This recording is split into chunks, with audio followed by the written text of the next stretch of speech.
Now to the Pacific, where the prospect of a war has been looming for a while thanks to China. It wants to build a military base and the plans have leaked.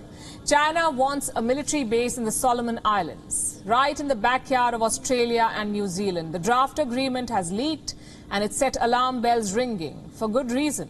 The terms are extremely problematic. If signed, the agreement will allow China to deploy its forces in the Solomon Islands, to send armed police or military personnel, to use the Solomon Islands as a stopover point for the PLA. Chinese forces can also deploy there to contain social unrest. And this last bit is perhaps the most problematic. Last year, the Solomon Islands did witness unrest. Violent protests broke out. We told you about it. Citizens were unhappy with China's growing influence there. Some of them attacked the Prime Minister's residence. Chinese businesses were burned down. 60 buildings in the capital city of Honiara were destroyed. The violence led to damages worth more than $300 million. It took lives too. At least 3 people died. China sent police officers to the Solomons. They said they were training the local force, the local police force. They even got some guns, Chinese guns. And listen to this. Turned out they were fake. Who sends fake guns to another country? Well, China does, and it gets away with it. China is now planning a permanent military foothold in the Solomon Islands, and this poses a direct challenge to the West. The Chinese military will position itself between the US and Australia, and from there it can do a lot of damage. This is what Australia's Prime Minister said.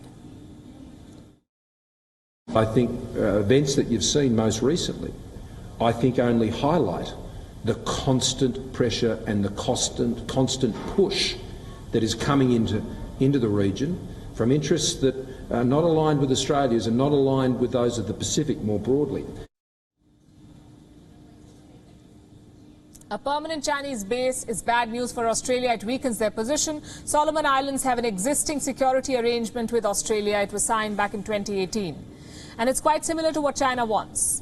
If there's a clear and present security threat, Australia can send its police and defence forces to the Solomons. In fact, an Australian peacekeeping force is already deployed there.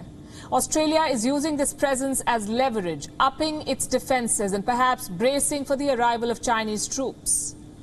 Soon after the leak, Australia's High Commissioner met with Manasseh Sogavare. He is the Prime Minister of the Solomon Islands. The Australian peacekeeping forces now will extend their stay. They will remain in the country till December 2023.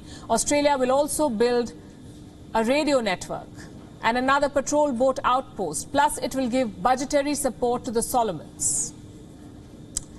How is China responding to all of this? They're calling Australia's actions irresponsible.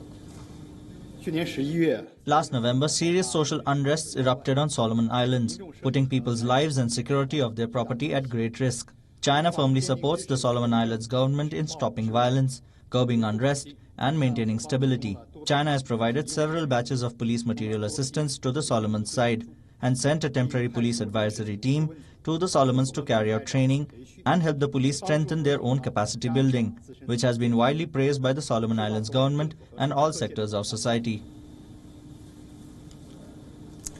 So China won't back down. It will still pursue the military base. The agreement has not been signed yet. The document that leaked was just a draft. But it opens another front in the great power battle between China and the West. The bigger concern is the future of the Solomon Islands. Will this country be caught in the crossfire, or will it host both Australian and Chinese security personnel? And I ask this because it's happened before. During the Second World War, Solomon Islands was a battleground for the Allied and the Axis powers. First, the Japanese forces captured the Guadalcanal. It is the largest island in the Solomons. In 1942, the Allied forces launched Operation Watchtower. They defeated the Japanese forces in 6 months, but the impact of the war on the people of the islands was profound. Many of them had to serve as laborers for the Allied forces. Rebuilding the islands was a challenge. They were left with no major resources of their own. 8 decades later, can they afford another war? A Chinese military base raises the spectre of conflict. It would pit China's PLA against Australian forces. The growing Chinese influence has already spurred violence. Another deal with China could lead to more dangerous outcomes. WION is now available in your country. Download the app now and get all the news on the move.